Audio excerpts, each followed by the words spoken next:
Hi, everybody. I just wanted to touch base and talk about a few things that have come up recently that I wanted to share with you. And one is you've probably been hearing about for a while how Californians are leaving the state.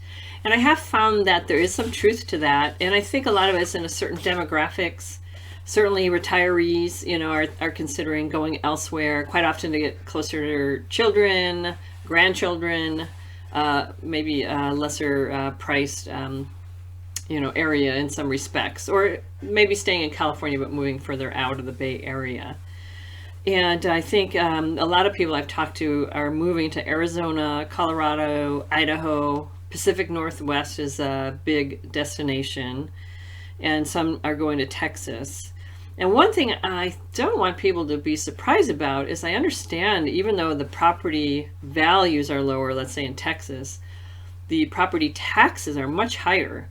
See, they don't really talk about the downside of moving. And a friend of mine who used to live there said that his property tax was over 3% per year. Compare that with California, which our base tax is 1% of the assessed value.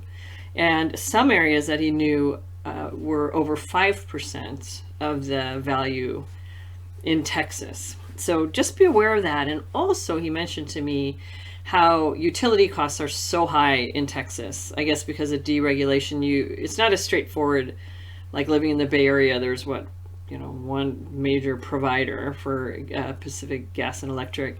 Maybe there's a few other ones. But in Texas, apparently it's a little bit more open, like who you get insurance or your utilities from.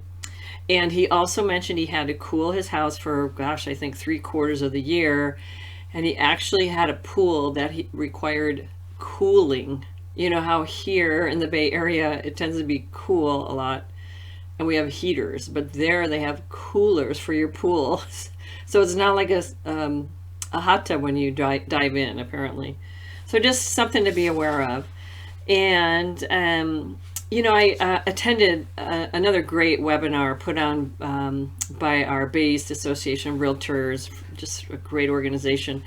And I had the opportunity to listen to the California Association of Realtors president.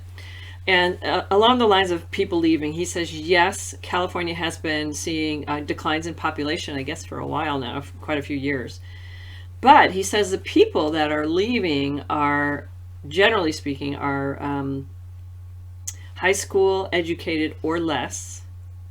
And at the same time, we had about 185,000 people replace the people that left. And those people statistically are college education or higher. So, we're getting replaced with more educated population, I guess, for the tech industry. So that was kind of interesting to me. Another thing that just happened, people may not be aware, but ever since we had all these fires in California, it seems like almost every year a massive fire happens.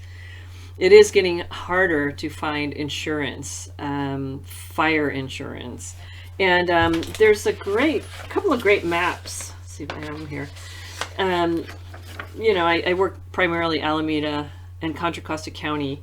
And so there's this great map you can just pull up from a governmental agency, and it shows the severity of the fire zones. So apparently there's pricing depending on how severe your home is on the fire map. Which makes, gosh, a lot of Montclair, this beautiful area, is in a fire zone of one sort or another, even though they haven't had a fire there since 1991.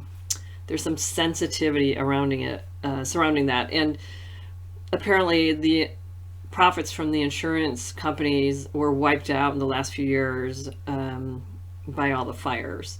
So what they're doing quite often now is what's called home hardening. So it's really common sense to make sure that your property is safe from fire. And there's a kind of a checklist that goes over it. You could probably find information online. So something else to be aware of, it's quite expensive to get fire insurance through insurance agencies. There's also the California Fair Plan.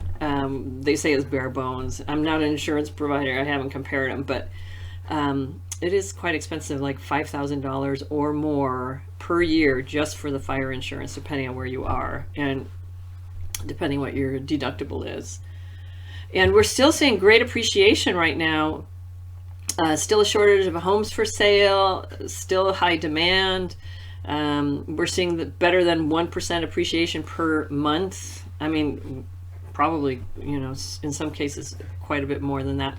So if you're thinking about moving or to a bigger, larger, smaller, or whatever, I'd love to chat with you about your real estate needs. So just reach out to me if you'd like, and thanks for watching the video.